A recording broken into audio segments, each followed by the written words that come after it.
Hello friends, welcome back. Hey sweet peeps.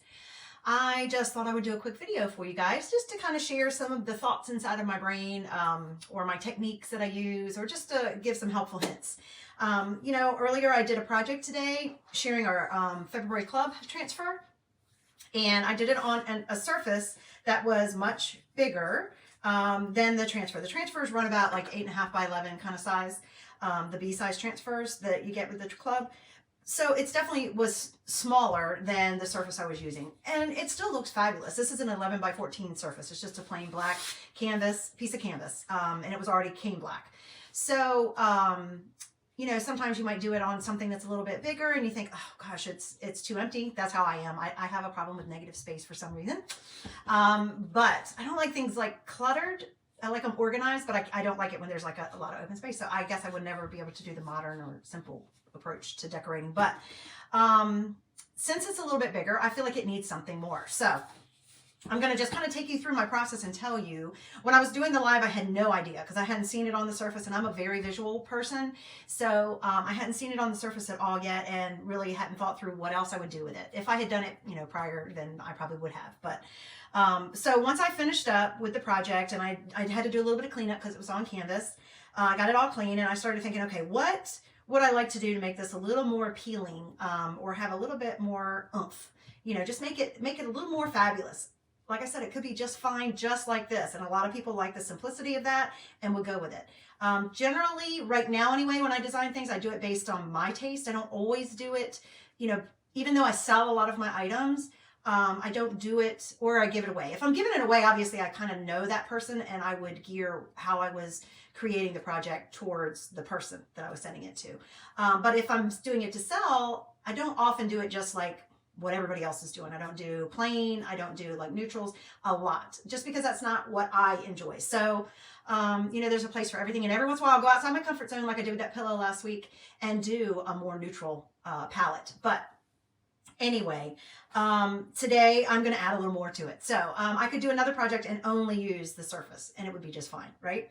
So what I do for the process is I look at it and I try to pull out elements, just like when I go to a store, I look and I try to get inspiration from things. I see something, I'm like, oh, that might be cool to try, or oh, that might be neat on a project, or oh, I could take that and do this, that, and the other with it. So I'm really good at taking an idea and going with it. I don't always come up with my own best original ideas, but this one's original, so I didn't even look at anybody else's to get this idea. So what I did was I just looked at this particular project, and I saw the color scheme, obviously, and I said, okay, so I want to work within those same colors. I'm not going to do a contrasting color. I'm not going to go look up a color wheel and say, what's the opposite? I'm not going to do that. I want to keep it still within the same theme and family. So I looked at the colors, and I thought, okay, what do I have on hand? Because I wasn't going to go shopping today.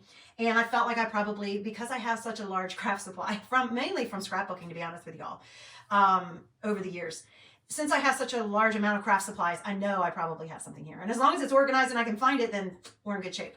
So I was like, well, I probably maybe somehow want to incorporate some ribbon, but I'm not sure how. So what I did was I actually have sorted my ribbons. I did this a couple weeks ago when I wasn't feeling well. And I took my big basket of ribbons, just hodgepodge of ribbon that was overflowing, and I sorted it. So I tried to do it by color, and then if it didn't fall into a color category, I put it in another. And I'm just using gallons of, baggies. This one is like my multiple colors, like lots of different colors on there. So that was the one I went to first, because I was thinking, oh, we got some cute little flowers up here in the basket. Maybe I could work with flowers. I remembered I had a ribbon that has flowers on it.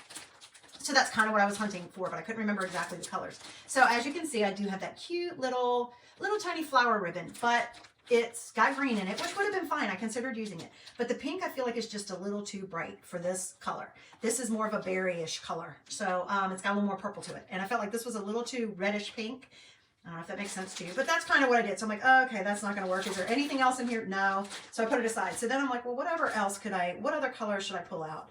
I don't have a lot of ribbon that would necessarily fall into that berry color. I need to obviously grab some more because it's a gorgeous color and I love it. But I do have a lot of blues. So I pulled out my bag that has all my blue colors in it, and I started looking at that. What I decided I would do with the ribbon, I'm like, how could I use the ribbon that it would look all right? is I actually just recently, this will help you understand why I chose the ribbon I chose. I just purchased this container of beads, and I went to like 4 or 5 stores looking for beads, guys. I ended up having to get these on Amazon because I just couldn't find them. And I could paint my own beads, but you know, I am time poor, like most of us. So it was more cost effective for me to buy this entire container, and it's all these beautiful colors in there, and there's lots of different colors to choose from. But these colors all, I was mainly looking for the eucalyptus and the blue. This little pinky color is kind of a bonus. But I got this for a tassel that I'm going to do on another bag. So I just bought that, and let me just show you this, because this is pretty cool. And I've never bought these before. I just kind of went on a rating and a delivery time and then a price. That's how I choose from Amazon for craft supplies. But I do try to get ones that have good ratings. I read the reviews on things. But isn't that kind of cool? It comes with the little top spool of twine. So if you're going to do beads, and I'd be glad to share that information with you if you decide you wanted it. But I thought, you know what? I knew I was going to pull the blue and the green out of here, but this pink is kind of a bonus, and I feel like it's going to go, even though it's a little more pinky, like I was saying in that one. That was more, there was too much of it. Even though it's a little more pinky than what I have in here, I think it's going to go. And if it's not, if it doesn't, then I'll just get my chalk paste and I'll paint over top of it to give it a little bit more of that hue. But I knew I was going to, I said, okay, ribbon, I need ribbon. So I want to try to use some of these beads and incorporate the beads element into it. So that let me know I needed to look for a thinner piece of ribbon. So I went through my ribbons, double checked, and I ended up on this. And honestly, I have no idea where I ever got this. Like I said, I've had most of these kinds of things from scrapbooking days. And obviously this blue is going to go perfectly with this blue. Now, this is a light color bluish gray, but it kind of comes off as white. So I decided I would choose one of the ones that have the white and the blue in it to kind of pull both of those elements.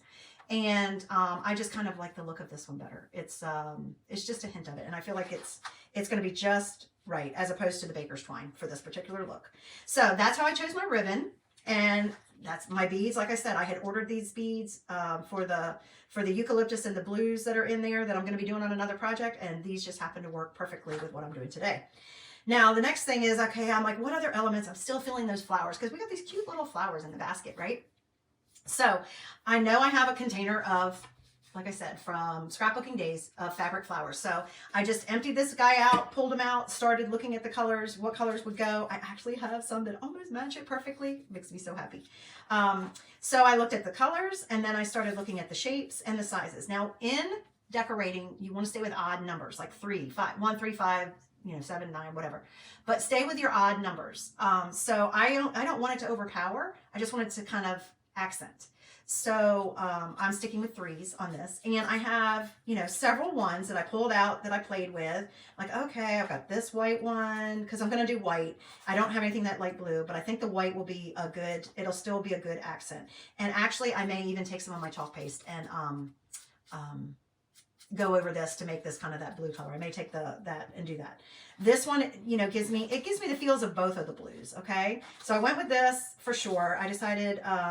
This one's going to be, I usually try to do like different sizes and shapes and textures because that brings more interest into it. All of these would be great, but they're all about the same size. So do I want to do that? I'm not sure.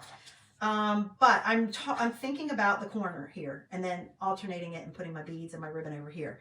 So this is kind of how my thought process goes and how I pull things out for it. I haven't come up with the final design. I don't think I'm going to use these white because they're too much like this. So I won't use those. I definitely am using one of these, and I'm only going to use one of each color. It's just a matter of whether I decide I'm going to use the larger or the smaller. And these are actually made out of paper. It feels like paper. Whereas these are kind of like the silk. And this almost feels like, I don't even know, paper or silk too. I'm not sure. But it's definitely going to be those 3. And I'll probably touch that up with my chalk paste to bring the right color in. I might leave that little pop of yellow in there. And it may show, it may not. Just because it's just a little something extra to draw your eye. What's that? That's my thought. That's how my brain works. And I'm not sure whether I use the big or the little. I don't know. I'm going to play around with it a little bit. You guys will get to see the finished product once I post the picture. I will just use my handy dandy glue gun to adhere those. I will thread my beads, and I'll just give you a little kind of pointer and tip there with beads. When you have a piece of ribbon or twine or anything that you're trying to put through a bead, and you can see that's a pretty small opening. I think it tells you probably, I don't know, but it's pretty small, and instead of trying to stress yourself over trying to get it into the to the hole, put a piece of Scotch tape on the end, just like you would, almost looks like an eyelet, right, for a shoe. Put a piece of Scotch tape on there and it makes it so much easier. So I'm just going to, actually, yeah, I don't know. I haven't thought about the order of it. Wait, do the blue first. But just kind of use that to thread it, help you thread it through.